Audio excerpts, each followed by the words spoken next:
Bueno, vamos a continuar con ultrafiltración y en este video voy a comenzar a hablar de la teoría para predecir el flux, a qué velocidad ultrafiltramos. Y aquí ya está la representación de lo que sería nuestra cámara de ultrafiltración. Por aquí va a entrar eso que deseamos ultrafiltrar. Va a haber dos salidas, una por aquí y la otra que sale por acá, que es la que sí puede atravesar la membrana. Esta que está aquí es la membrana de ultrafiltración.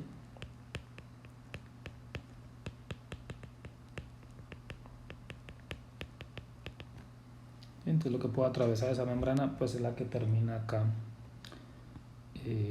como permeado.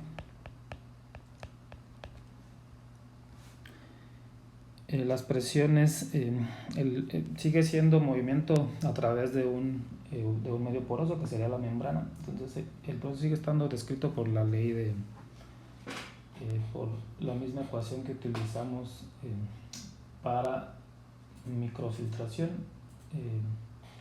que es la ley de Darcy. Entonces para eso necesitamos conocer las presiones. Aquí la presión de lo que entra la voy a llamar PI, de lo que sale por acá sería P0. A esto que no pasa a la membrana pues generalmente se le llama retenido.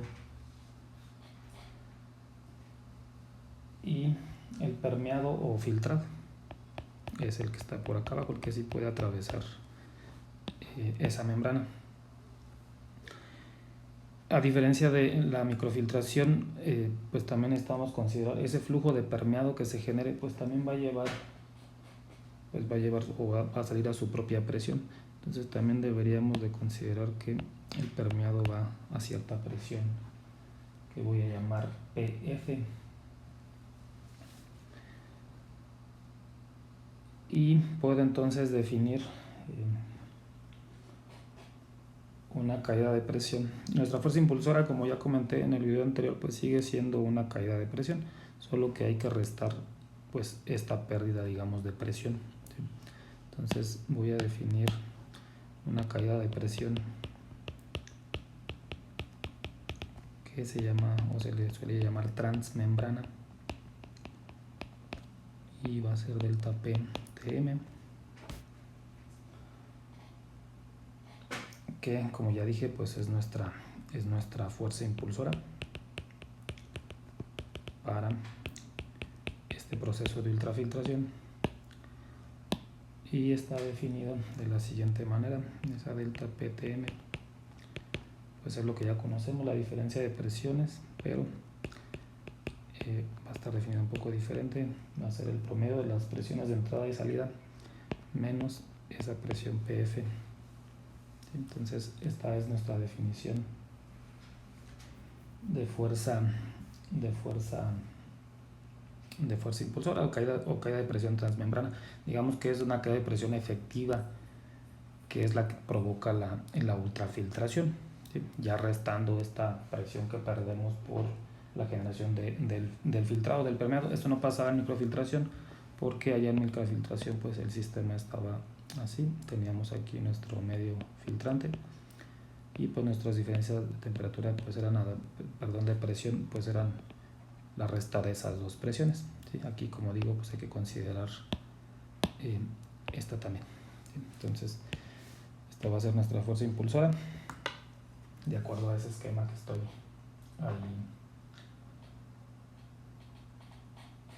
ahí dibujando, ¿sí? Bueno,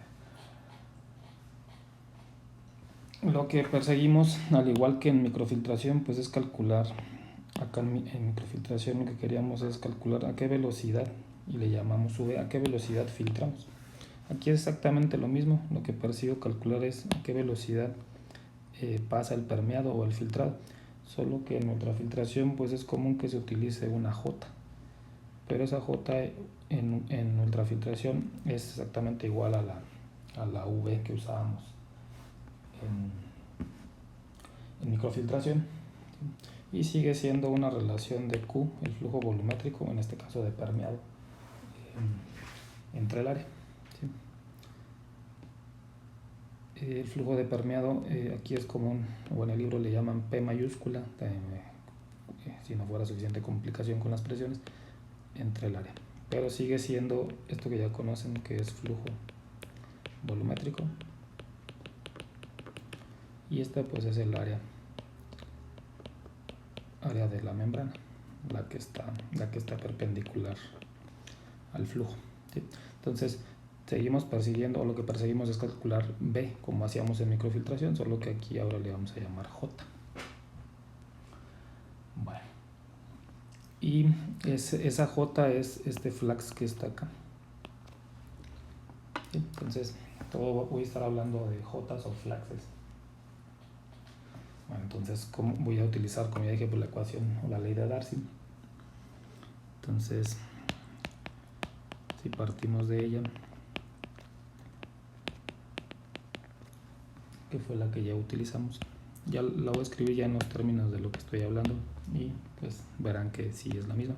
Entonces, J en lugar de V es delta PTM menos sigma pi, delta pi. Y ahorita te explico qué es ese sigma y ese delta pi entre viscosidad y dos resistencias, una que voy a llamar RS y otra RM. Entonces RM pues ya la conocen. RM en filtración pues era la resistencia del medio filtrante. Aquí pues ahora es la resistencia de la membrana. RS es otra resistencia, es la resistencia de la capa de polarización.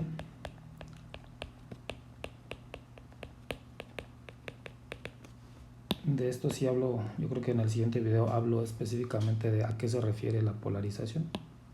Ahorita nada más la voy a definir. Delta PTM pues ya lo definimos. Delta pi es la presión osmótica.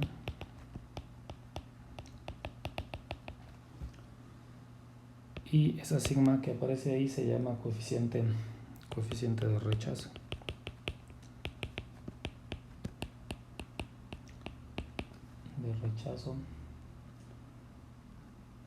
Del soluto.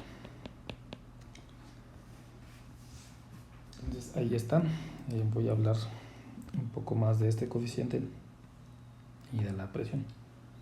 Y como digo, la resistencia de la capa de polarización, yo creo que lo describo en el siguiente video.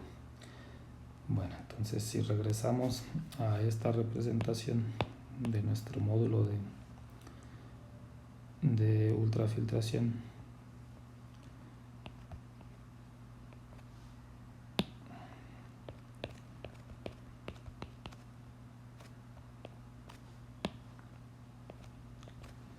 ahí está nuestro sistema. Y como decía en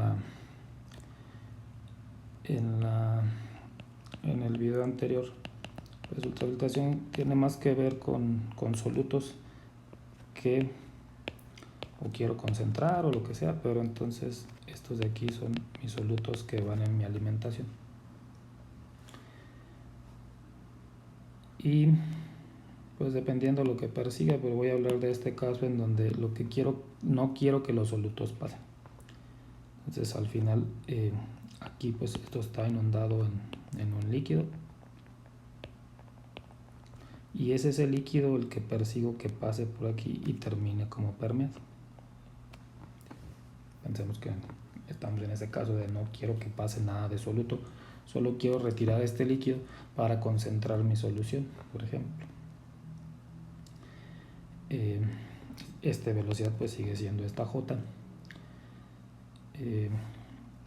Pensemos que es agua y que nuestra alimentación, esto que está acá, es un soluto disuelto en agua. ¿Qué pasa si el soluto no puede atravesar la membrana?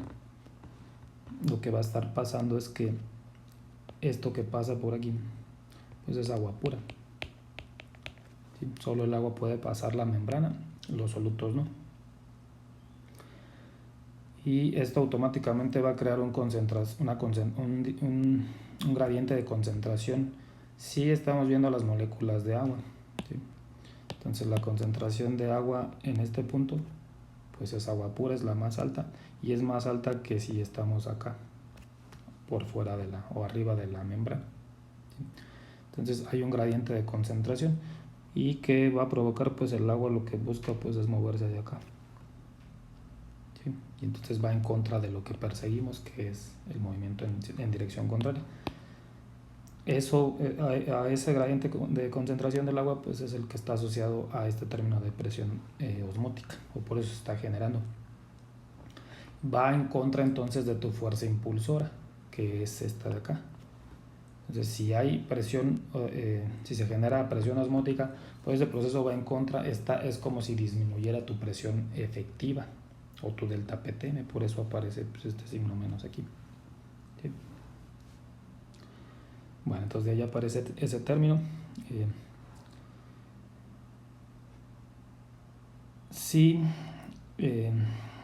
Si tu concentración, si estos solutos están diluidos,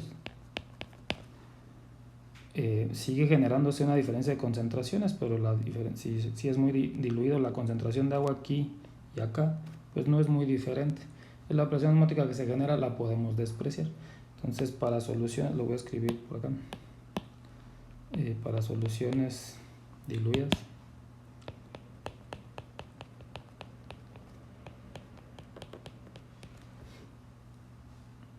pues esa presión osmótica pues tiende a ser cero.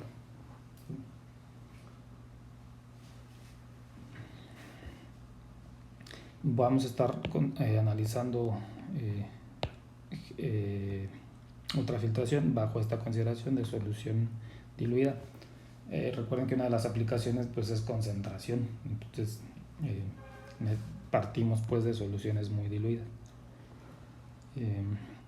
Bueno, y también por otra parte está este coeficiente de rechazo. Vamos a ver qué cosa es. Lo voy a definir primero. Tiene que ver con lo siguiente. Ese coeficiente de rechazo está definido por esta ecuación: 1 menos Cp entre Cb. Cp es la concentración de soluto en el permeado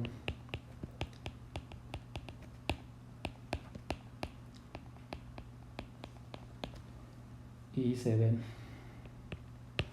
es la concentración de soluto en el seno de la solución. Pues le voy a llamar alimentación.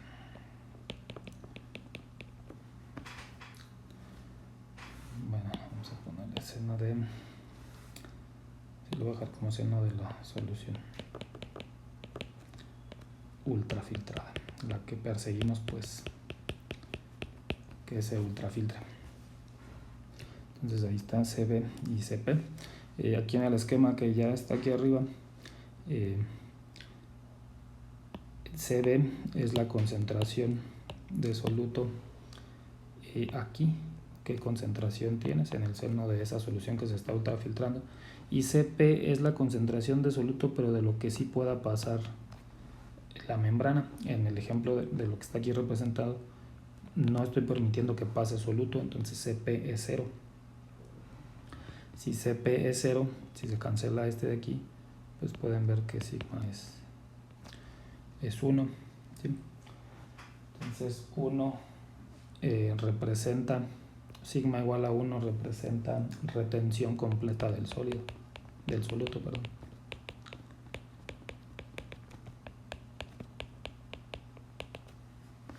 ¿Sí? Y es uno de sus límites. El otro límite es el siguiente.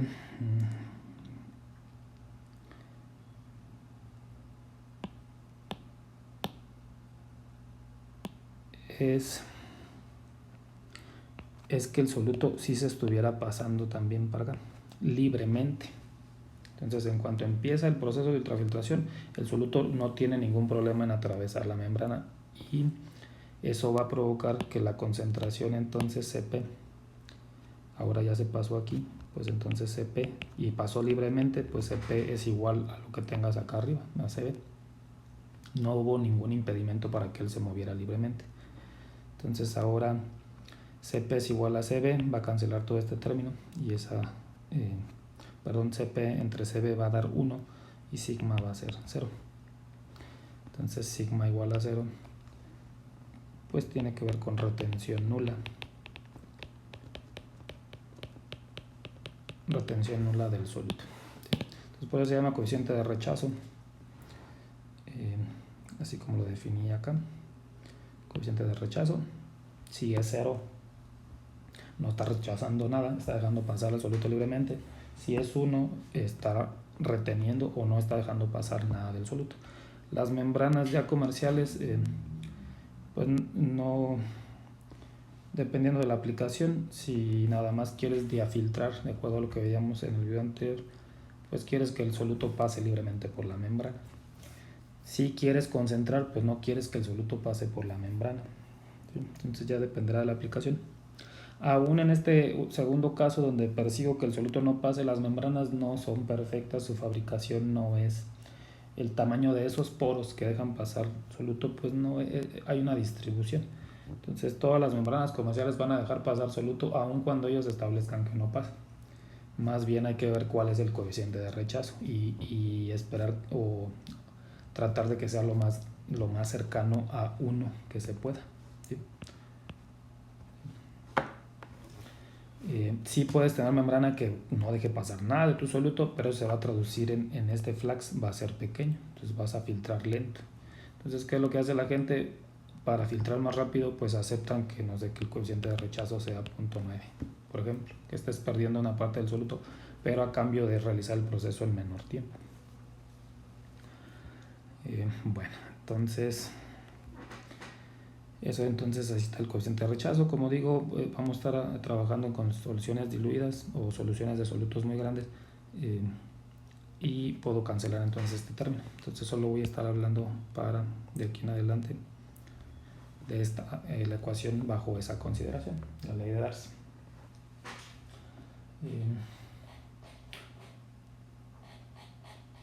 ¿Qué sucede si tomamos un sistema de ultrafiltración y le metemos agua? Y lo hacemos, me refiero a hacerlo experimentalmente, y calculamos la velocidad. Ya sabemos que podemos medir pues flujos volumétricos muy sencillo, y lo entre la membrana, y podemos entonces nosotros hacer una estimación experimental del flux, pensando, como digo, que tenemos acceso a un sistema de ultrafiltración. Voy a graficar aquí ese flux que yo pudiera estar midiendo, y lo que voy a hacer es, como tengo el equipo, voy a variar la caída de presión transmembrana. Y voy a empezar, nada más a pasar agua pura. Voy a ver qué flux obtengo con diferentes valores de presión, de caída de presión. Y lo que voy a ver es que se comporta linealmente. ¿Sí? Esto es si estamos ultrafiltrando agua. ¿Sí? Y mientras más aumentes la presión, a más velocidad filtras el agua. ¿Sí? Bueno, ¿qué pasa si metemos una solución donde ya va un soluto y hacemos la ultrafiltración? Igual de manera experimental vamos a estar midiendo el líquido que sale o el que se permea, calculamos el flux también a diferentes presiones, y lo que vamos a observar son curvas de esta manera.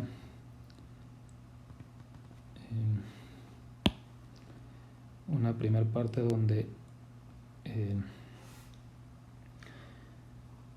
donde comienzas con un incremento lineal, pero luego comienza a estacionarse.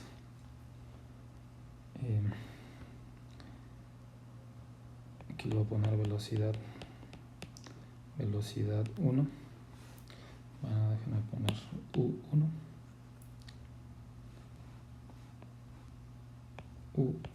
Y esa velocidad tiene que ver con esta velocidad que yo estoy alimentando acá. ¿A qué velocidad hago la alimentación? A eso le voy a llamar U1, y es lo que está representado aquí. Tengo esta solución, la estoy alimentando a U1, y cambio la presión y obtengo flaxes y puedo construir esta línea en azul.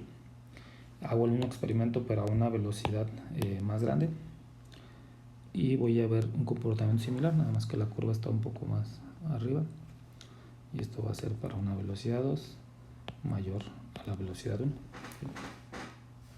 Y como digo, estas dos curvas son con una solución. La roja solo era agua pura, ¿sí? Entonces con agua pura yo puedo ver que siempre está aumentando, y a mayor caída de presión que ejerzo, a más velocidad ultrafiltro. Si regresamos a esta ecuación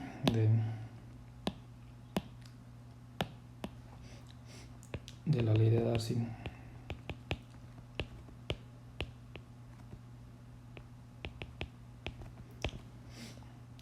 para agua, de acuerdo a estos experimentos que hicimos, J siempre aumentó si aumentamos delta TPM. Esa resistencia de la membrana pues la ejerce la membrana, que la tenemos ahí, pero pues es constante.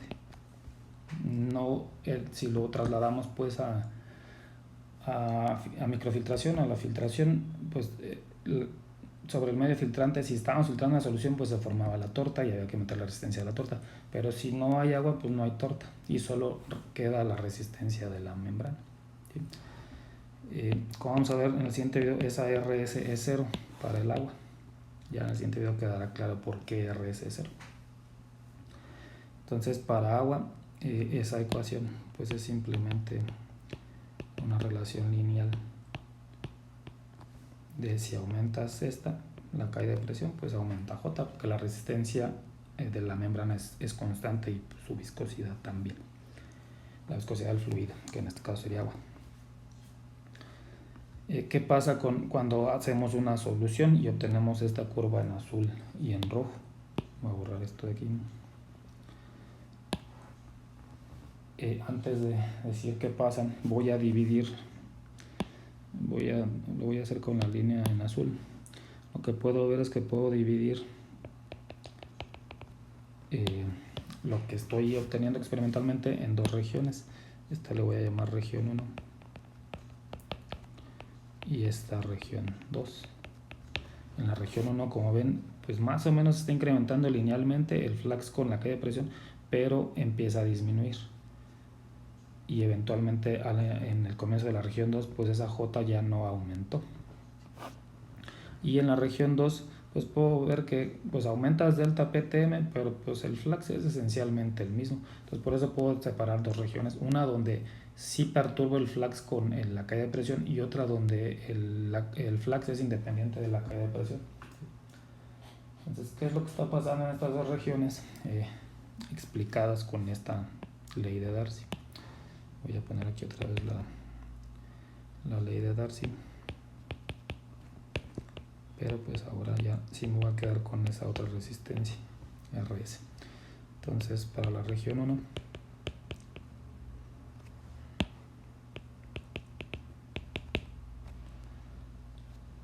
y como digo, esto es todo para una solución.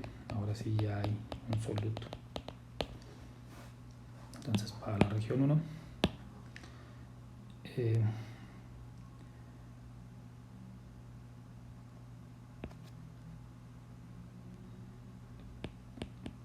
para delta PTM es pequeña, es decir, estoy viendo esta parte de aquí, entonces tengo valores bajos de caídas de presión, y puedo considerar que la resistencia de la membrana, puesto que esa región es lineal, pues se está comportando como si fuera agua pura, pues. Entonces forzosamente RM debe ser mayor a esa RS para obtener el comportamiento nada más de agua pura, ¿sí? Entonces como ven aquí arriba, pues más o menos esta región es lineal. Lo voy a dibujar, bueno, voy a ponerle otro color, vamos a poner este morado, y más o menos aquí en esa región de aquí para acá pues se comportaba como el agua. Y si se comporta como el agua, pues hay que forzar a que RM sea mayor a RS para que tu J pues esté descrita igual como si fuera agua, ¿sí? Para caídas bajas de presión.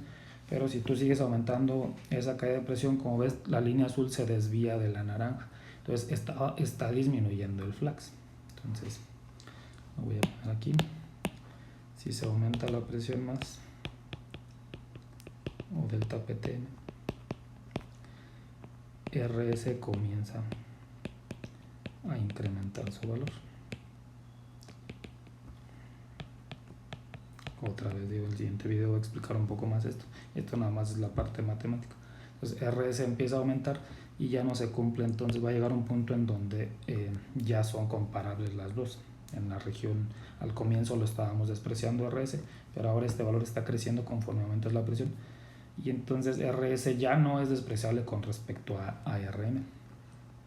Entonces si este está aumentando, pues va a provocar obviamente que el flux disminuya, y es entonces lo que pasa en esta parte de la región. Entonces RS empezamos así con línea recta, pero seguimos aumentando la presión y el flux va disminuyendo, va disminuyendo, va disminuyendo, va disminuyendo, ¿sí? Entonces estás creciendo el valor de RS, ¿sí?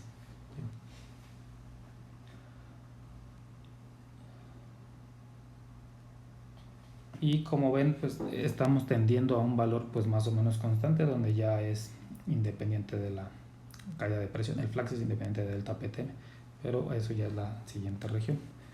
Entonces lo voy a hacer aquí mismo para la región 2. Déjenme borrar todo esto. Entonces otra vez la ley de Darcy.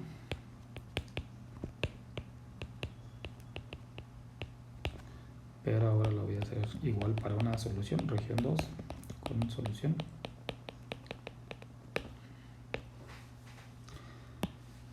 En esa región 2, como digo, el flux pues es esencialmente constante, ¿sí? ¿Qué sería esto que está aquí? En esa región